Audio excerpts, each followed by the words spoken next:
Il a fondé Moniz il y a tout juste 15 ans, une solution de chèque repas électronique. C'est surtout un multi-entrepreneur qui mise sur l'innovation. Récemment, il a racheté une start-up pour miser sur la diversification de sa société. Bonjour Jean-Louis Vanneau. Bonjour Frédéric. Alors on ne va pas faire ma vie, mon œuvre, hein. Vous êtes un multi-entrepreneur, mais globalement, comment a débuté votre aventure professionnelle et c'est quoi les grandes étapes qui ont marqué votre parcours ? Alors je vais peut-être vous surprendre, mais ça a commencé à mes 12 ans, c'est-à-dire qu'il y a très longtemps de cela, il y a plus de 40 ans. J'ai reçu un Apple II de mon père et j'ai commencé à programmer. Donc naturellement, je suis devenu ingénieur civil, j'ai fait un master en Angleterre sur les technologies de l'information. J'ai commencé chez Pricewaterhouse où nous avons lancé le BI qui s'appelait à l'époque le Data Warehousing. Je suis ensuite allé chez Alcatel où on a inventé la voix sur IP et Internet.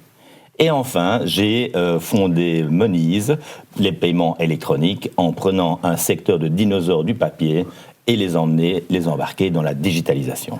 C'est vraiment là, il y a 15 ans, que votre vie a, entre guillemets, basculé et que vous êtes véritablement lancé dans l'entrepreneuriat. Vous êtes entrepreneur dans l'âme, malgré ce parcours où vous avez été dans plusieurs sociétés. Alors j'ai appris énormément dans ces magnifiques boîtes que sont IBM, Pricewaterhouse et Alcatel. J'ai pu faire beaucoup d'intrapreneurship, mais en fait, après les années 2000, les employeurs, les grosses boîtes étaient, je pensais, plus là pour squeezer les personnes et limiter quelque part la créativité. Et comme la créativité se faisait vraiment dans les startups, j'ai fait ce pas qui était, somme toute, assez périlleux ou dangereux pour moi, mais je l'ai fait et j'en suis très ravi. Alors, en deux mots, pour ceux qui seraient totalement déconnectés, Moniz, c'est quoi ? Moniz est un émetteur de titres sociaux. Alors, qu'est-ce que sont ces titres sociaux ?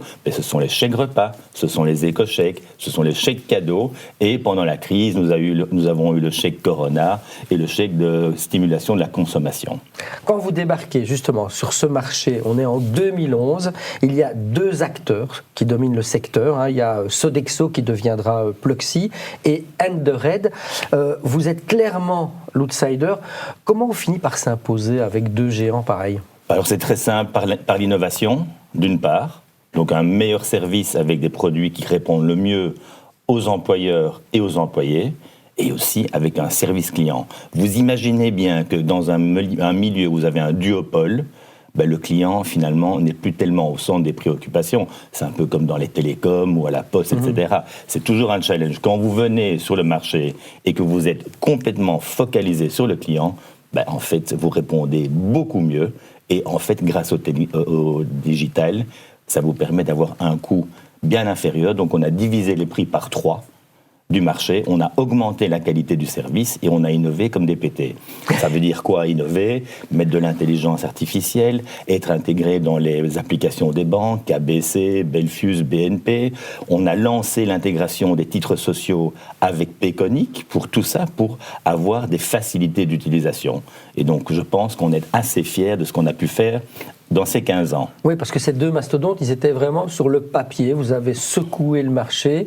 Vous êtes un game changer ? Il faut rester un petit peu modeste.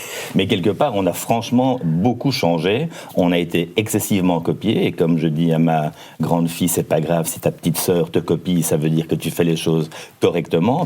Mais on a fait quelque chose d'incroyable. Sur le marché belge, la façon dont on a mis le système en accord avec les marchands d'une part et les experts des paiements, comme Worldline par exemple, eh bien on a mis des solutions qui permettent avec une carte, un moyen de paiement, de pouvoir payer suivant ce que vous avez dans le panier avec vos chèques repas ou vos éco-chèques. C'est quelque chose d'unique sur le marché. Alors aujourd'hui justement, en 2025, presque 15 ans plus tard, comment se répartissent les parts de marché de ce secteur-là ? Alors, comme nous pensons clients, eh bien, nous avons évidemment adressé des solutions qui correspondent vraiment bien aux grands clients, mais aussi aux PME. Et il faut savoir qu'en 15 ans, on est passé de 1,1 million de salariés qui reçoivent des chèques repas à 3,3. Bref, vous ferez le calcul, fois 3. Où avons-nous pris les parts de marché ? Principalement dans les PME. Pourquoi ? Le papier est un système franchement très mauvais, et n'était absolument pas populaire. Grâce à nous et la digitalisation, les PME ont pu faire profiter aussi à leurs salariés des chèques repas. Et nous avons pris la plus grande part de marché dans cette croissance de 2,2 millions. Et nous sommes le premier en matière de nombre d'entreprises qui utilisent les solutions de Moniz versus celles des autres. Eh bien, bravo. Les Belges dépensent plus de 3 milliards d'euros chaque année en chèque repas. Quel est le plus gros défi du secteur aujourd'hui ? Mais le plus gros défi du secteur, c'est d'être bien compris. Et je m'explique par là. On a une facilité en Belgique de changer les règles du jeu à chaque gouvernement. C'est comme si chacun qui venait voulait faire quelque chose. Alors, faire et défaire, je veux bien, c'est travailler. Mais par contre, derrière, ça crée vraiment un chaos. Et donc, le challenge, c'est vraiment que les personnes, et certainement le pouvoir politique, comprennent les vertus des titres sociaux, et en particulier de l'éco-chèque. Un éco-chèque, ce n'est pas un chèque repas. Et donc, un éco-chèque, ça stimule la consommation intérieure, ça pousse des comportements écologiques importants. On a des tas d'études qui montrent que grâce aux éco-chèques, bien, les gens sont plus enclins à acheter des produits qui sont généralement plus chers. Donc, on a des vertus incroyables pour, au final, avoir une stimulation du pouvoir d'achat des salariés. Car la Belgique est la palme d'or des pays taxés au niveau du salaire. Et ce sont des chèques qu'on dépense obligatoirement en Belgique.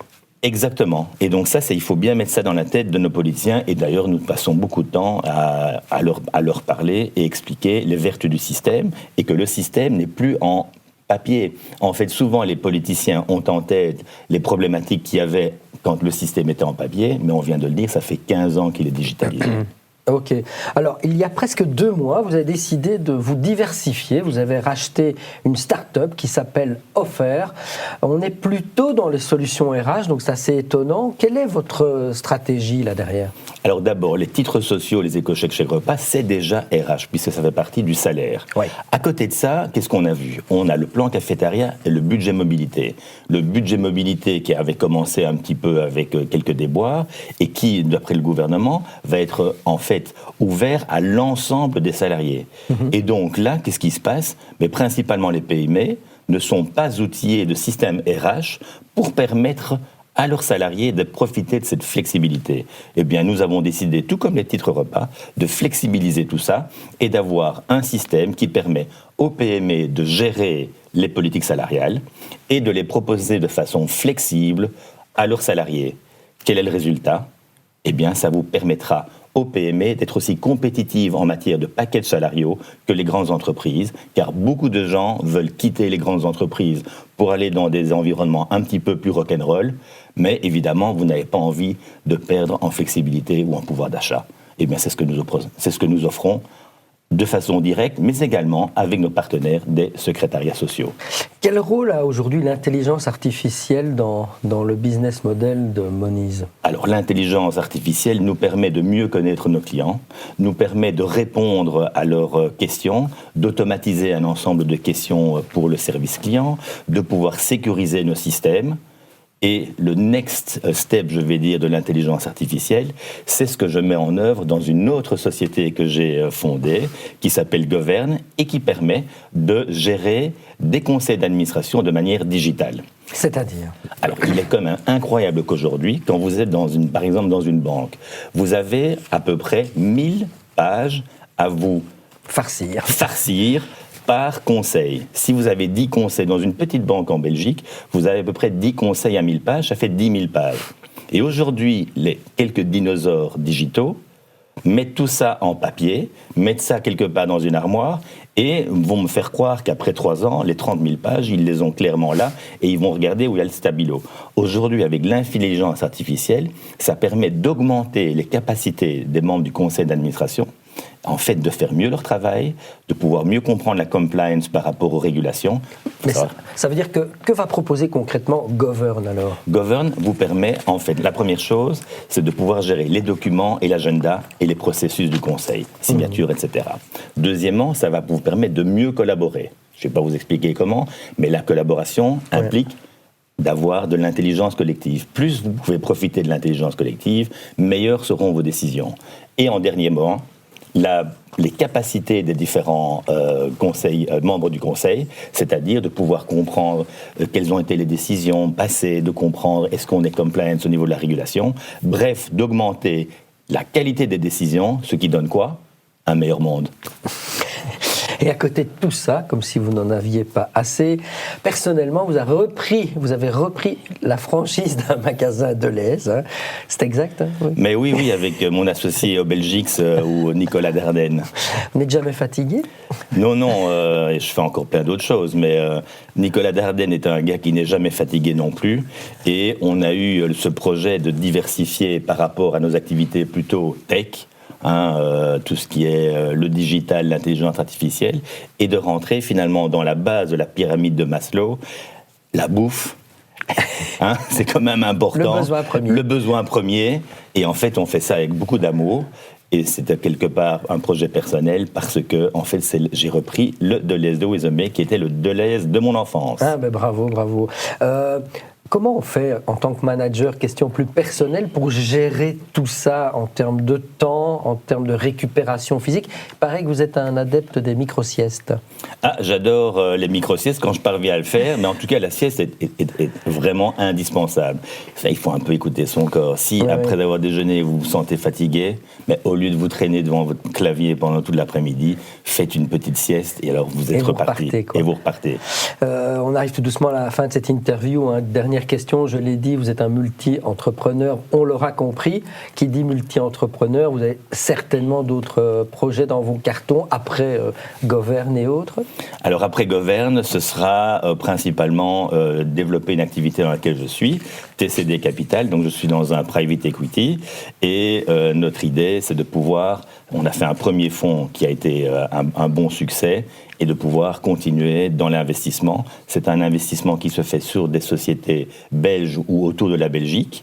Et donc, je pense que les entrepreneurs, s'ils continuent à investir en Europe, c'est la seule façon de pouvoir répondre aux défis, certainement quand les Américains sont plus ou moins en train de nous lâcher ou qu'ils soufflent le chaud et le froid de façon constante. Reprenons les rênes dans nos mains. Eh bien, c'est sur ce message que je prends congé de vous, Jean-Louis Van Haut. Merci beaucoup. Merci Frédéric. Moniz, c'est dans la boîte.